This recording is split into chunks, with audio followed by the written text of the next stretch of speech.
Bonjour, bienvenue sur Comment fait-on, je suis heureux de vous retrouver pour une nouvelle recette. Aujourd'hui nous allons réaliser ensemble un sorbet à la pomme. Vous allez voir, c'est vraiment très simple à réaliser. Le principe est le même que si vous faisiez une compote de pommes, sauf que celle-ci sera congelée et beaucoup plus sucrée. Enfin vous allez comprendre parce qu'il faut faire un petit sirop avec. Allez, je vous explique comment faire maintenant, c'est parti.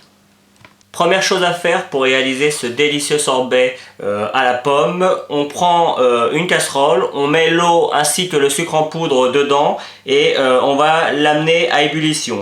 Donc simplement, et c'est parti. Dès que l'eau bout, on va laisser 2-3 minutes bouillir pour obtenir un petit sirop. Et puis après on les rajoutera directement chaudes aux pommes qu'on aura épluchées et coupées. Le sirop est maintenant prêt.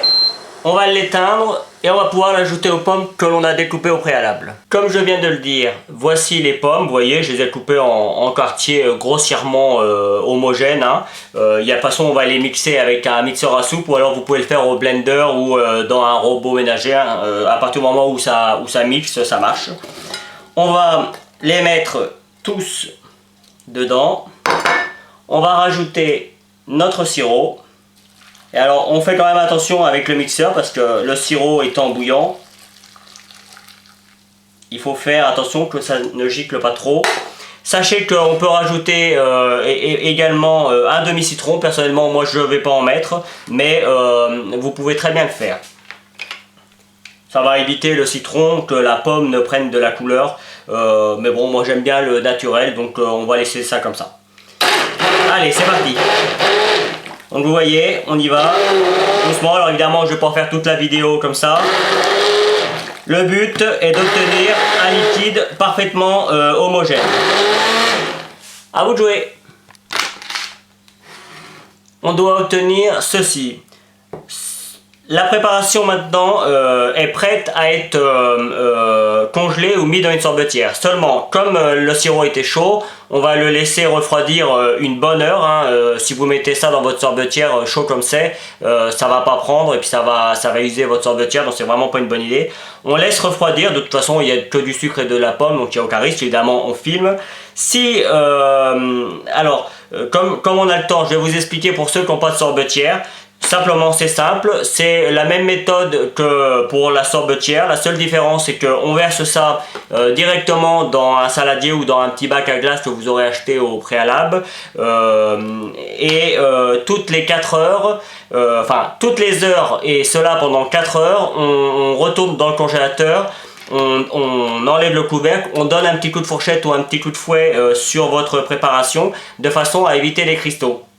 Voilà, c'est juste un petit peu plus embêtant dans le sens où il faut faire cette opération 4 fois en 4 heures, mais sinon ça marche vraiment très bien et le sorbet est quasi identique à celui fait par une sorbetière. Pour ceux qui ont une sorbetière, je vous expliquerai comment faire juste après, mais enfin c'est pas compliqué, vous suivez la notice de votre sorbetière. Surtout attendez que ce soit bien chaud, bien froid, pardon, lapsus, bien froid. J'ai versé ma préparation dans ma petite sorbetière. Alors c'est pas une très grosse, mais elle congèle pas entièrement, mais en tout cas ça permet d'éviter la cristallisation et de donner un coup de fourchette toutes les 4 minutes. Donc quand on a fini, quand la préparation est quasiment congelée ou en tout cas bien refroidie, on peut la mettre dans le bac et au congélateur direct et ça marchera impeccable. Donc simplement, on va la mettre en route. Évidemment, suivant la sorbetière que vous avez, vous faites en fonction des instructions qu'on vous donne.